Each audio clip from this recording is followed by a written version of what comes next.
శ్రీమాత్రే నమః. దుమ్ దుర్గాయ నమః. అందరికీ నమస్కారం అండి. అందరూ ఎలా ఉన్నారు?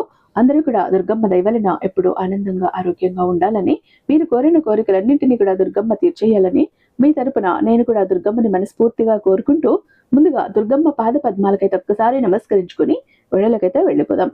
ఇక ఈ రోజు దుర్గమ్మ తన బిడ్డల కోసం తీసుకువచ్చిన సందేశం ఏంటి అంటే, తల్లి, నీ జీవితంలోకి ఒక వ్యక్తి ప్రవేశించబోతున్నారు. ఆ వ్యక్తి ఎవరో తెలుసా? ఇంతకీ ఆ వ్యక్తి వల్ల నీకు జరిగేది మంచా లేక చెడా తెలుసుకోవాలనుందా? తెలుసుకోవాలనుకుంటే నీ దుర్గమ్మ మాటలని చివరి దాకా వినాల్సిందే. ఒక కన్న తల్లి చిటికని వేలును పట్టుకొని బిడ్డ అయితే ఎలా ప్రపంచాన్నంతా చూస్తుందో, ఎలా అయితే జీవితం పాఠాలు నేర్చుకుంటుందో, అలా ఈరోజు నా చిటికని వేలు పట్టుకొని ఈ సందేశం చివరి దాకా వింటేనే అసలు ఆ వ్యక్తి ఎవరు, ఆ వ్యక్తి వల్ల నీకు జరగబోతున్న మంచేంటి చెడేంటి ప్రతి ఒక్కటి తెలుస్తుంది. జాగ్రత్త అంటూ దుర్గమ్మ ఈరోజు ఒక నిగూఢ అర్థం దాగి ఉన్న హెచ్చరికతో కూడిన సందేశంతో వచ్చారండి. అమ్మ మాటల వెనుకున్న అర్థం పరమార్థం తెలియాలంటే ఖచ్చితంగా వీడియోని చివరి దాకా చూడాల్సిందే. ఎక్కడ స్కిప్ చేయకుండా మిస్ చేయకుండా చూడండి. ఎందుకంటే ఎక్కడ ఏ మాత్రం స్కిప్ చేస్తే కూడా అమ్మ చెప్పే ఒక అద్భుతమైన విషయాన్ని మీరు కోల్పోతారు, మిస్ అయిపోతారు. ఆ తర్వాత ఎంత బాధపడ్డా వినలేరు. కాబట్టి జాగ్రత్త. వీడియోకి ఒక చిన్న లైక్ ఇచ్చేసేయండి, మన ఛానల్ని సబ్స్క్రైబ్ చేసుకోండి, అలాగే హైప్ కూడా చేస్తారని ఆశిస్తూ ఉన్నాను.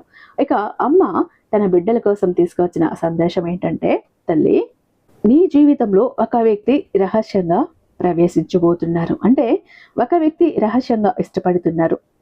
ఆ వ్యక్తి ఎవరో తెలిస్తే ఖచ్చితంగా ఆశ్చర్యపోతావు. ఎన్ని పనుల్లో ఉన్నా సరే ఒక 10 నిమిషాలు పక్కన పెట్టేసి ఈ సందేశం విను తల్లి. నీ జీవితానికి చాలా అంటే చాలా మేలు జరుగుతుంది. నీ జీవితంలో ఒక పెద్ద మార్పు అనేది రాబోతోంది. అసలు ఆ వ్యక్తి ఎవరు? ఆ వ్యక్తి వల్ల నీకు మంచి జరగబోతోందా, లేకపోతే ఏమైనా ఇబ్బందులు జరగబోతున్నాయా, అసలు ఏంటి అనేది తెలుసుకోవాలనుకుంటే నీ దుర్గమ్మ సందేశాన్ని చివరి వరకు వినాల్సిందే. అప్పుడే నీ తల్లి మాటలు నీకు చక్కగా అర్థమవుతాయి. ఈ సందేశం వినటం ద్వారా నీకు 100కు 100% కూడా లాభమే తప్ప ఎటువంటి నష్టము అనేది లేదు తల్లి. కాకపోతే నువ్వు గనక ఈ సందేశాన్ని మధ్యలో వదిలేసావు అంటే చాలా చాలా నష్టపోవాల్సిన పరిస్థితులు అనేవి వస్తాయి. జాగ్రత్త. అందుకే అంటున్నాను, మళ్ళీ మళ్ళీ చెబుతున్నాను, పూర్తిగా విను తల్లి అంటూ. అయితే ఇక్కడ ముందుగా నీ గురించి కొన్ని మాటలు చెప్పాలి బిడ్డ. నీ మనస్తత్వం గురించి, నువ్వు చేసే ఒప్పుల గురించి, నువ్వు చేసే తప్పుల గురించి, నువ్వు చేసే పొరపాట్ల గురించి, ఒక్కొక్కసారి నీ ఆలోచన విధానం ఎలా ఉంటుంది, దాన్ని ఎలా మార్చుకోవాలి, ప్రతి ఒక్కటి చెప్తాను. దానివల్ల నీకు మంచి జరగబోతోందా, చెడు జరగబోతోందా, ప్రతి ఒక్కటి పూసగుచ్చినట్టు చెప్పబోతున్నా తల్లి. ఓపికతో ఉండు. 2 నిమిషాలు. వ్యక్తిగతంగా చూస్తే చాలా చాలా మంచి వ్యక్తివి తల్లి. నీ వ్యక్తిత్వం అంత మంచిది. అయితే ఎక్కువ సమయం అలంకారానికి కేటాయిస్తూ ఉంటావు. అందంగా ముస్తాబవ్వటం, అలంకరించుకోవటం ఇష్టపడుతూ ఉంటావు. ఎందుకంటే మనసు అంత అందంగా ఉంటుంది కాబట్టి మనిషి కూడా అంత అందంగా ఉండటానికే ఇష్టపడతావు. ఒక్క మాటలో చెప్పాలి అంటే అద్దం ముందు గంటల సమయాన్ని గడిపేస్తావు. నిజమా? అయితే ఒక్కసారి నాకు ఇక్కడ నిజమైతే నిజమే దుర్గమ్మ అను. అయితే తప్పు కాదు తల్లి. నిన్ను నువ్వు ప్రేమించుకున్నావు అంటే ప్రపంచంలో దేన్నైనా అమితంగా ప్రేమించగలుగుతావు. నిన్ను నువ్వు ప్రేమించుకోలేని వ్యక్తివి ప్రపంచంలోని అందాన్ని ఏం చూడగలవు, మంచితనాన్ని ఏం చూడగలవు, అందాన్ని. అలాగే ప్రపంచంలోని అందాన్ని ప్రేమించగలవా, మనుషుల్ని ప్రేమించగలవా? లేదు. ముందుగా నిన్ను నువ్వు ప్రేమించుకోవాలి. అంత శ్రద్ధగా నువ్వు ముస్తాబవుతూ ఉంటావు. అంత ఆసక్తి అనేది ఎక్కువగా ఉంటుంది. అందుకే నీతో ఉన్న వాళ్ళను కూడా అంతే ఇష్టంగా ప్రేమిస్తూ ఉంటావు. అందరిలోనూ మంచితాన్ని వెతుక్కుంటూ ఉంటావు. చాలా హుషారుగా కనిపిస్తావు. అలాగే నువ్వు చేసేటటువంటి పనులు కావచ్చు, అది అవతల వాళ్ళకి అర్థమైపోతుంది. అలాగే నిన్ను చాలా బాగా అందరూ ఇష్టపడతారు కూడా. అది స్త్రీలు కావచ్చు, పురుషులు కావచ్చు. ఎవరైనా కూడా నిన్ను అంత సులభంగా నువ్వు అందరినీ ఆకర్షించుకుంటావు. మంచి రూపం కలిగి ఉంటుంది, మంచి మనసు కలిగి ఉంటుంది. అందరినీ పలకరించే విధానం కావచ్చు, చిరునవ్వుతోటి అందరినీ పరామర్శించే విధానం కావచ్చు, కష్టంలో ఉన్న వాళ్ళని ఆదుకునే విధానం కావచ్చు. ఇలా ఎప్పుడూ కూడా ఆకలితో ఉన్నవారికి అన్నం పెడుతూ ఉంటావు. తెలివితేటలు కూడా చాలా ఎక్కువగా ఉంటాయి. ఏదైనా ఆలోచిస్తే లోతు ఆలోచన కలిగినటువంటి ఒక వ్యక్తివి. ఎలాంటి సమస్యనైనా సరే చాలా సులభంగా పరిష్కరించేస్తావు. అంటే సమస్య వచ్చినప్పుడు ఇబ్బంది అనేది ఎన్నటికీ కూడా ఎదుటి వారికి కూడా చెప్పకుండా అది నువ్వే ఆ ఇబ్బంది అన్నది దాని నుంచి బయటపడతావు. నీలో నువ్వు మదన పడిపోతావు, కానీ ఎవరికీ కూడా ఆ కష్టాన్ని, బాధని ఇవ్వాలని కలలో కూడా అనుకోవు. అసలు నువ్వు ఇబ్బంది పడుతున్నట్లుగా లేదా నువ్వు భయపడుతున్నట్లుగా ఎదుటి వాళ్ళకి కూడా అనిపించదు. అంటే అన్నీ లోపల దాచేసుకుంటావు. అంతే చక్కగా ఉంటావు. నీ తెలివితేటలు ఎలా ఉంటాయి అంటే తల్లి, నీ తెలివితేటలు చూసినప్పుడు ఎవరైనా సరే నీ తెలివితేటలు చూసినప్పుడు, నీ కలుపుగోలుతనం చూసినప్పుడు, నీ చిరునవ్వు చూసినప్పుడు ఎవరైనా కూడా సులభంగా నీ పట్ల ఆకర్షితులవుతూ ఉంటారు. అంటే అది అభిమానంగా కావచ్చు, ఏ విధంగానైనా కావచ్చు. ప్రత్యేకంగా ఇక్కడ ఒక రహస్యం తల్లి. అదేంటంటే ఒక వ్యక్తి నిన్ను రహస్యంగా ఇష్టపడుతున్నారు. ఎందుకంటే చాలా తెలివిగా ఉంటావు, అందంగా ఉంటావు. అంటే నీ మాట తీరు కానివ్వు, నీ పని కానివ్వు, ఏదైనా నువ్వు చేసే ఒక ధైర్యంగా పని చెయ్యటం కావచ్చు, ఏదైనా ఒక మంచి సలహా కావచ్చు, ఏదైనా సరే ఎక్కడ బెదిరిపోకుండా, దడవకుండా ఎక్కడైనా సరే సమయానికి తగ్గట్టుగా మాట్లాడటం, సమయానుకూలంగా పనులు చేయటం, ఇలా ప్రతిదీ కూడా ఆ వ్యక్తికి నచ్చుతుంది. ఆ వ్యక్తి నిన్ను గమనిస్తూనే ఉన్నారు. రహస్యంగా ఎప్పటి నుంచో ఇష్టపడుతున్నారు.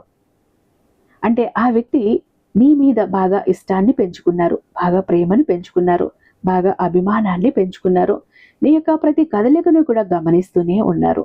నీ గురించి అన్ని వివరాలు, అన్ని విషయాలు కూడా నీకు తెలిసినటువంటి స్నేహితులు అవ్వచ్చు, లేదా బంధువులు అవ్వచ్చు, ఇంట్లో కుటుంబ సభ్యులు అవ్వచ్చు, అవి అన్నీ కూడా కనుక్కొని ఎప్పటికప్పుడు తెలుసుకుంటూనే ఉంటారు నీ విషయాలు.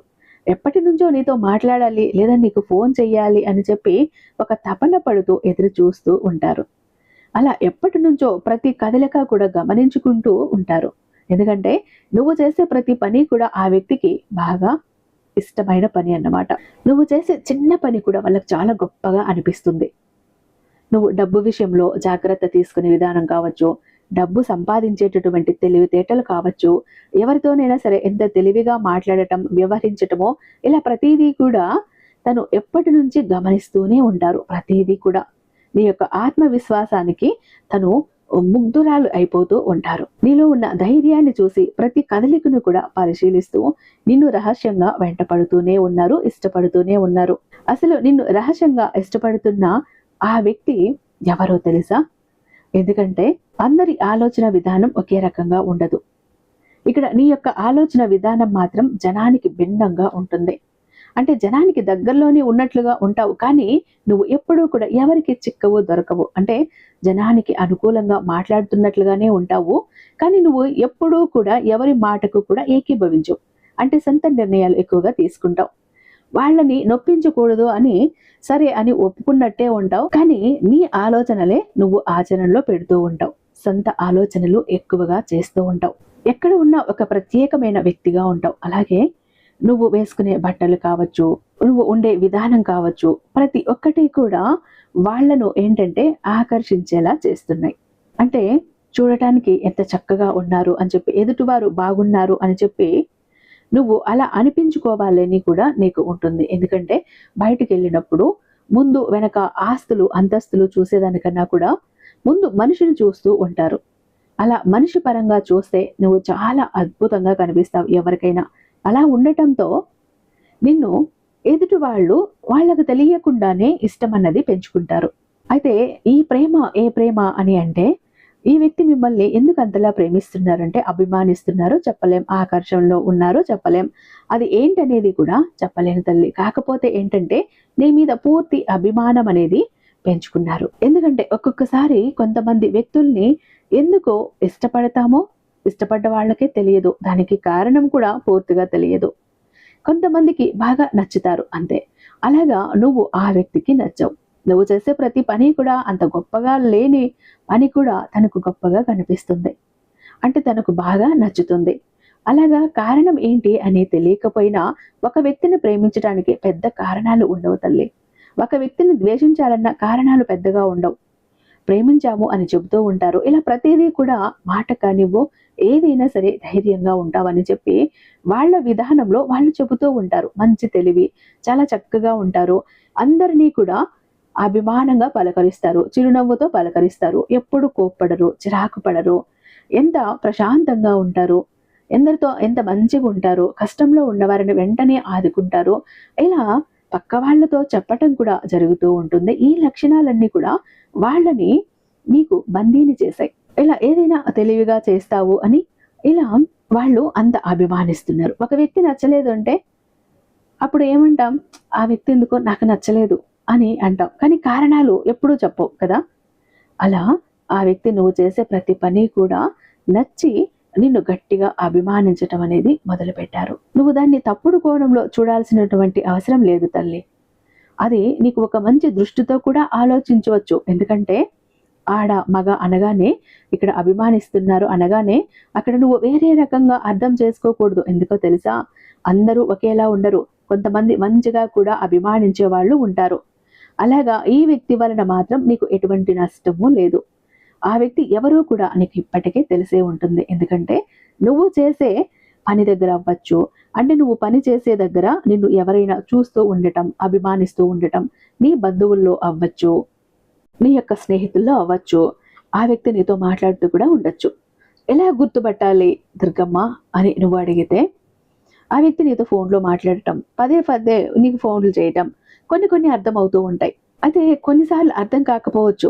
కాకపోతే ఆ వ్యక్తి చేతల వల్ల, మాటల వల్ల, నీ వెనక తిరగటం వల్ల ప్రతి ఒక్కటి నీకు అర్థమవుతుంది. ఎందుకో ఈ వ్యక్తి నన్ను ప్రత్యేకంగా అభిమానిస్తున్నారు, నేనంటే అభిమానం పెంచుకుంటున్నారేమో అన్న ఒక భావన నీ మనసులో కూడా ఏర్పడే ఉంటుంది ఈ పాటికే. అంటే ఆ విషయాన్ని ఆ వ్యక్తి తరచూ నీకు ఫోన్లు చేయాలని ప్రయత్నించటం, ఏదో ఒక రూపంలో, అంటే అక్కడ కారణం లేకపోయినా సరే నిన్ను పలకరిస్తూ ఉండటం, ఇలా కొన్ని సంకేతాలు అనేవి నీకు అర్థమవుతాయి తల్లి.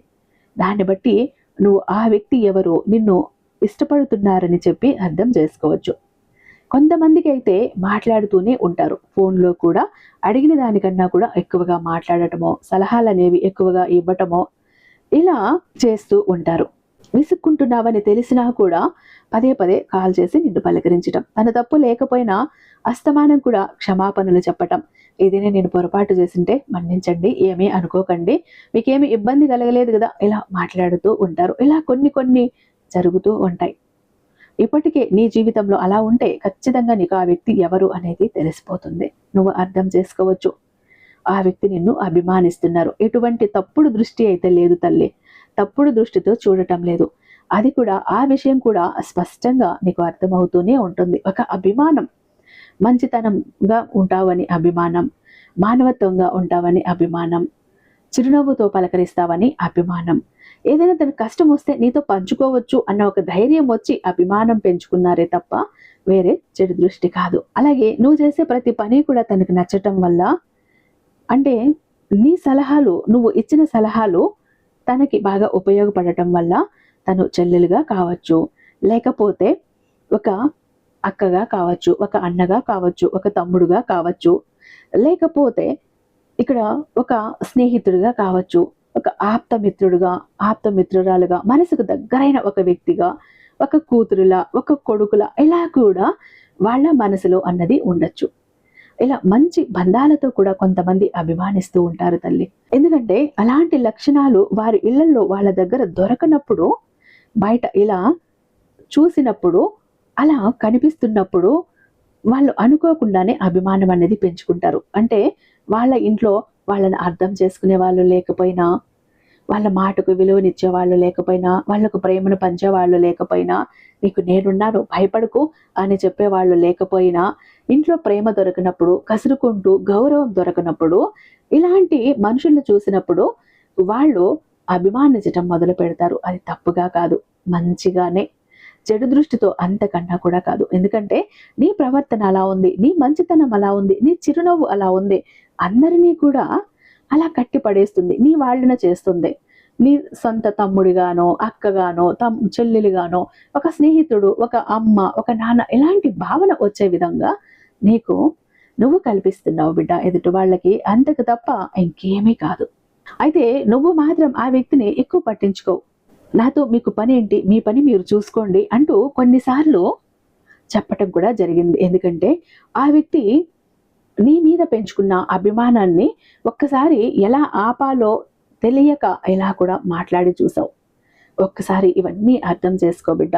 ఇలాంటి ఒక వ్యక్తి నీ జీవితంలోకి వచ్చారు లేదా రాబోతున్నారు.